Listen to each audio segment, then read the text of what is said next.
Fala comigo, pessoal, sejam bem-vindos a mais um vídeo aqui do canal e hoje a gente vai falar um pouquinho sobre a importância e os impactos das inteligências artificiais, da AI no nosso mundo atual e, claro, qual que é o impacto que a gente vai ter desse crescimento massivo, dessa exponencialidade que a inteligência artificial tem tido nos últimos anos, quais são os impactos para o nosso bolso. A gente vai discutir um pouco alguns parâmetros. Inclusive, essa semana a gente tem alguns dos principais resultados das principais empresas de AI, lá das Mag 7, que a gente chama, que são as 7 principais empresas de inteligência artificial, de tecnologia, enfim, que fazem um peso muito grande lá dentro do SP 500. Inclusive, recentemente a Nvidia bateu 5,2 trilhões de dólares de valor de mercado, o Google ultrapassou os 4 trilhões, a Apple próxima dos 4 trilhões novamente. Então a gente vai discutir qual que é o impacto disso do nosso bolso e o que a gente tem pela frente, o que a gente pode esperar de um mundo que tende a ser mais eficiente do ponto de vista corporativo, mas muitos trabalhos, principalmente aqueles burocráticos, tendem a deixar de funcionar. Por exemplo, na empresa, na Simple Invest, a gente tem o nosso setor todo de análise, né? A gente tem o segmento de fundos imobiliários, de ações no Brasil, de stocks nos Estados Unidos, de REITs e de ETFs. Grande parte do que uma equipe inteira precisava fazer, hoje você tem AI fazendo. Tanto a parte de entrada, quanto de processamento dos dados, quanto de saída para a plataforma. E isso tende a acontecer com várias profissões, tá?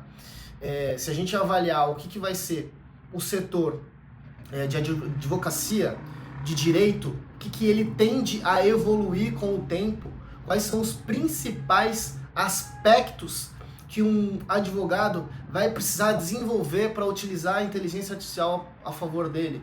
Um documento de 1000 páginas, onde você tem um notebook LM avaliando todo aquele documento, fazendo um resumo, pegando os principais pontos, ou mesmo que você, como advogado, tenha que ler todo esse documento, mas você consegue que uma ferramenta te ajude a relembrar alguns fatos, fazer resumos, destacar os principais pontos, tá? E aí eu tô falando de advocacia, mas isso serve para o setor contábil, para os contadores, serve para diversas profissões que trabalham com burocracia.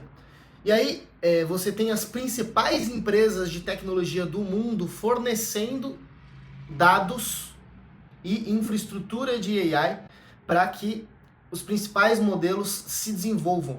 Esses modelos que hoje são muito genéricos, se a gente pegar o ChatGPT, o Claude, o próprio Gemini do Google, muitos deles já estão começando a se tornar mais verticais. Antes você tinha um modelo mais genérico, hoje você tem modelos que estão resolvendo problemas específicos dentro de um segmento, uma cadeia onde ele consegue tirar o máximo possível de todos os dados possíveis e sair com uma automação. E aí muita gente utilizava N8N para fazer isso, tinha algumas outras ferramentas de fluxo de automação que eu acredito que em breve essas principais AIs, elas com um simples pedido, inclusive já está fazendo, acho que o Claude Cowork faz isso, não sou programador, não utilizo com profundidade, mas uma ou outra coisa a gente acaba mexendo. Mas basicamente você tem a comunicação entre os softwares. Por exemplo, você faz um pedido lá para o Claude, lá o Claude Cowork, ele vai fazer o caminho para você, vai fazer uma conexão com o MCP, que é como se fosse uma API das IAs, né? E aí você vai ter na saída lá uma tarefa executada, tá? Por exemplo, você pede para uma inteligência artificial escrever um relatório para você e para ela já fazer a publicação do determinado site. Ela vai fazer para você. Na verdade, isso já está sendo bem comum, inclusive tem blog que já é feito assim. Enfim, de maneira geral, as principais empresas de tecnologia do mundo estão dando subsídios, estão colocando investimentos, são centenas de bilhões de dólares de infraestrutura de AI, para você conseguir ter na saída uma evolução exponencial do que tem sido. De pegar os últimos 3 anos, o quanto você acreditava que muitas tarefas não conseguiriam ser feitas e hoje elas são feitas de forma muito simples, inclusive por parte do ChatGPT, que foi o primeiro que foi lançado ali, que ficou mais famoso para a massa, e aí depois vem o Claude, Gemini e várias outras, DeepSeek, o Grok lá do Elon Musk. E todas as principais empresas do mundo estão envolvidas nisso. Aí você tem a Alphabet trazendo infraestrutura de nuvem e infraestrutura de centro de dados. Você tem Microsoft investindo centenas de bilhões de dólares para evoluir o seu segmento de nuvem, para evoluir sua infraestrutura de data center. A Meta, que é dona do Facebook e do Instagram, investindo bastante em AI também, principalmente para aprimorar os seus anúncios, para poder trazer um modelo de LLM próprio. Você tem a Tesla melhorando o seu segmento como um todo para conseguir fazer com que o full self-driving, que é aqueles carros autônomos, carros que dirigem sozinho, consigam ter uma inteligência maior para você minimizar o erro de uma possível acidente. Você tem a Apple desenvolvendo seus sistemas próprios para poder evoluir dentro de um ecossistema de produtos que funciona de forma integrada. Você tem uma AI, hoje ela utiliza alguns modelos terceirizados e, de maneira geral, nessa parte de desenvolvimento próprio, ela acabou deixando de lado os investimentos, mas assim, de alguma forma tem conseguido capturar uma parte do modelo de AI, principalmente na parte de serviço, fazendo uma conexão e aproveitando uma base bilionária de usuários. E claro, você tem NVIDIA com as GPUs aí de uma forma quase que surfando sozinha num mercado que está todo mundo querendo uma fatia. E é por isso que hoje a empresa vale mais de 5 trilhões de dólares, subiu aí de forma absurda as suas receitas, vai atingir 200 bilhões de dólares em receita.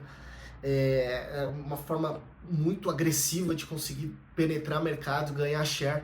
E hoje ela nada de braçadas em GPUs, principalmente, que são necessárias para os data centers das inteligências artificiais. Então a gente está falando do mercado acionário, que vai ganhar valor.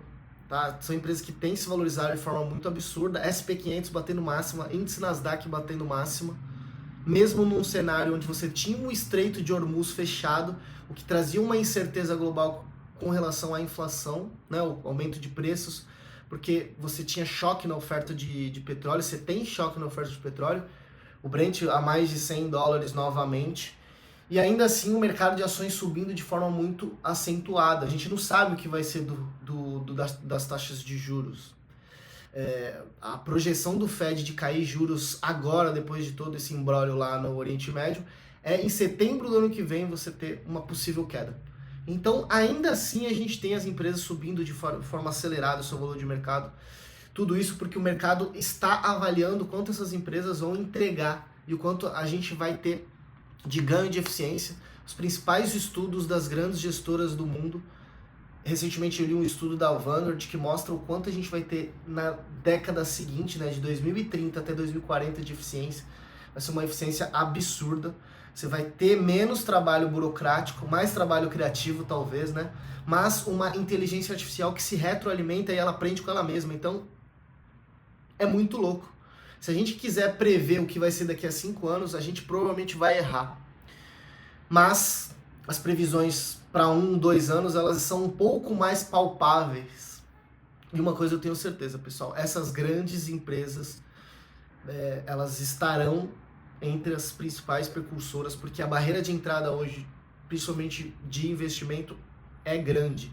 São centenas de bilhões de dólares em infraestrutura. Quando você fala de um centro de dados, né, um data center, esse data center vai ser onde tudo vai acontecer para que um trabalho de nuvem funcione, uma empresa de software funcione.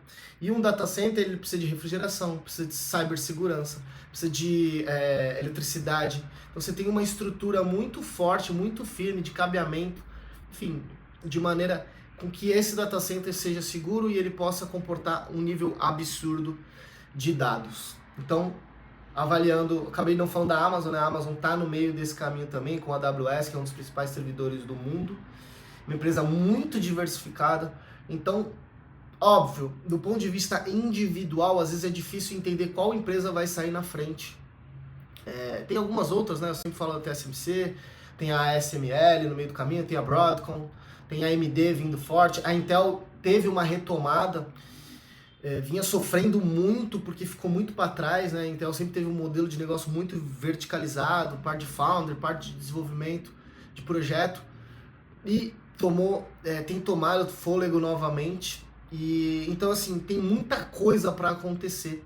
E é por isso que a gente, como investidor, não pode ficar esperando uma empresa estourar e nem correr o risco de dar ruína colocando dinheiro num lugar só. A diversificação ela é importante nesse quesito. Por isso que a gente gosta muito de índice, gosta de ter negócios através de índices lá fora. É uma forma de você surfar todo esse crescimento do mercado e ter uma diversificação absurda para não trazer muita volatilidade, fazer com que você fique com medo de ter ativos na sua carteira, tá? Muitas dessas empresas estão em bons momentos de compra, outras nem tanto, mas de maneira geral todas têm entregado muito resultado. O mercado vai avaliar agora, né? Essa semana a gente tem resultados importantes saindo. Tem Microsoft, tem Meta, tem Apple, tem Alphabet.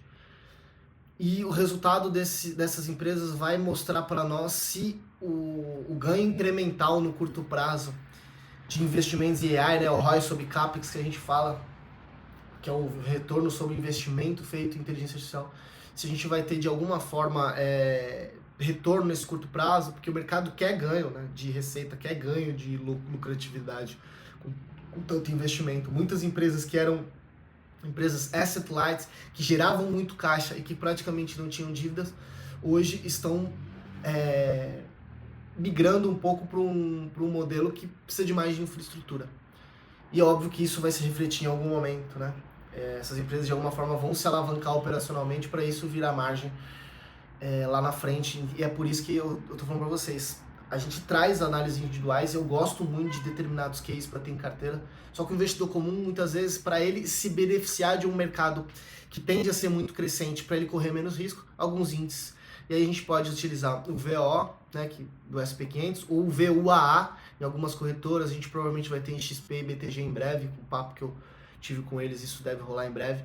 A gente consegue ter menos custo em cima dos dividendos, né? O VUAA faz a mesma coisa do VO, só que ele é domiciliado num paraíso fiscal. Nós temos que pagar 30% sobre os dividendos. Um ETF de acumulação irlandês como o VUA, você pagaria 15% e ele é de acumulação, então você vai ter um retorno maior. Tudo isso é importante para que vocês entendam a conjuntura atual. Temos muita coisa para ganhar dinheiro, muita coisa boa dentro do mercado acionário para a gente evoluir nossa carteira de investimentos e aí para os próximos anos. Então quem tiver paciência vai ver a carteira evoluindo bastante, principalmente com o SP500 e também com o índice Nasdaq, através do QQQM ou aqui no Brasil Nas de 11. Beleza? Então esse é mais ou menos o panorama geral do que a gente pode esperar para as inteligências artificiais, não só 2026, mas para o futuro. Beleza? Gostou do conteúdo? Já deixa o like, não se esquece de se inscrever no canal, se você ainda não está inscrito, você é maluco. E ative as notificações, toda semana a gente tem conteúdo de altíssima qualidade aqui para vocês. Tamo junto, um grande abraço, vou deixar esse outro vídeo aqui na tela para você continuar me acompanhando.